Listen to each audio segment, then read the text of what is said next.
توجهنا إلى دوار هيشر لتحري ملابسات الوضع هناك بعد مرور أيام على الحدث، ولم نكن نعتقد أن عائلة الضحية ستتحدث إلينا، لكن العائلة بدت حريصة على تقديم رواية مخالفة لرواية وزارة الداخلية، وكانت البداية مع أخت الضحية. هما قالوا القناية بالسلاح ضرب عليهم كلاشينكوف، اسكو معناتها يعقل اللي هو باش يضرب يبدا يضرب وتضرب منهم حتى حد ولا حتى واحد تجرح.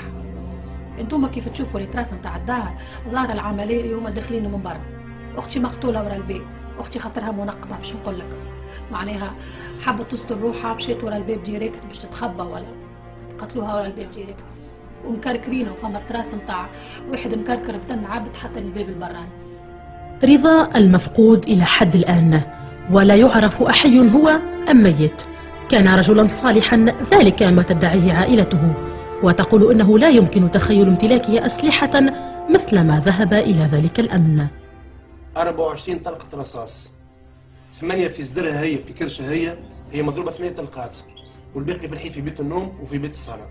يعني أنا مشيت غاديك الشهود عيني عاودوا لي منام خويا الكبير وجيران الموجودين غاديك. دخلوا 50 كرهبة خلك داس ركلوها له ودخلوا عليه بالسلاح، يعني شيء سمعوا ضرب غير عادي، شيء غير عادي. بصفتنا احنا في دواريش ما ماناش موالفين بالشيء هذايا اللي يحكيو خلك دواريش وتدخل لها سلاح وفيها، احنا مش قاعدين نشوفوا في حد شيء، قاعدين كان يهاولوا. حاجه ثانيه قال لك شرينا عنده كلاشينكوف، وين هو كلاشينكوف؟ ما عندوش في التلفزه يا اخي، قال لك شدوا عنده كلاش وجروا بجنبه كلاش، وين هما كلاش؟ اخزر الدم تاعها كيفاه وكأنهم يقتلوا في كروكوديل، في تمساح مش في امرأة. أخسر. صور الدماء كما تبدو على ثياب القتيلة تثير تساؤلات عديدة، فمن جهة تقول الرواية المتداولة إنها أصيبت بطلقات في بطنها وصدرها ورقبتها، لكن صورة قميصها لا تظهر فيها أثار ثقوب الرصاص، وهذا ما ينتظر من التقارير الطبية الإفصاح عنه، لكن هذا ما شاهدته قريبة الضحية حين تم تكفينها.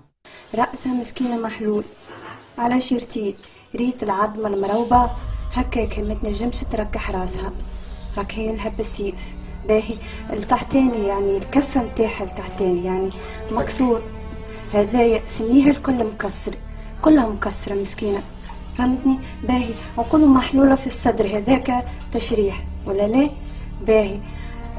ضربة لهنا في الرقبة، وضربة في الكتف باهي، ضربة في يعني الجنب متاعها اليمين، والاخر في اليسار باهي، يدها من هنا مضروبة والثاني زاد مضروب.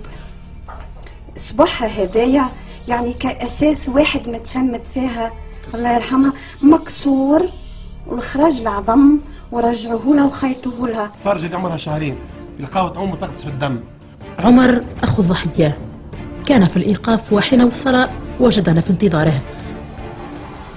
إلى حد اليوم هذا رحت على قال التحقيق، لقيت مشكلة أكبر من الجبال، أكبر من اللي كنت نتصوره في بالي. والله في قرارات نفسية ممكن قلت خليني نكلمه ونقول له يكفيني هذه، هل اتهمتوني بها هذه، والحمد لله أنا أعترف لكم بها وخلاص. وجدت اللي متهميني بقتل من يعرف أجودان وليش هذا في القصرين، قتل عمد مع سلاح معناها حوزة سلاح وأموال، وكما نقولوا فنحن نهدد الدولة بالتفجيرات هي وبلدان شقيقة. والله الله.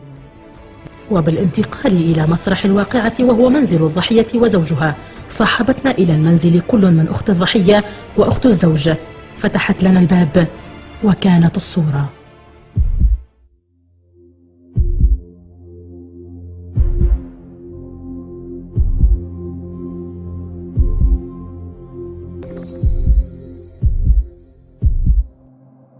دم في السقف،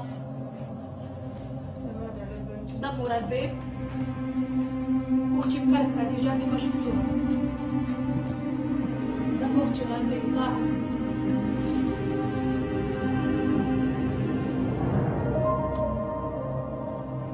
يقال الصورة أبلغ من الكلمات، ومع ذلك فالكثير من الكلام ربما كان مطلوبا من الجهات المسؤولة الإفصاح عنه حتى تتبين الحقيقة، حقيقة على الأرجح لا يعرفها إلا الله، ثم الحاضرين ليلة الواقعة قوات الأمن ومحرزية وزوجها.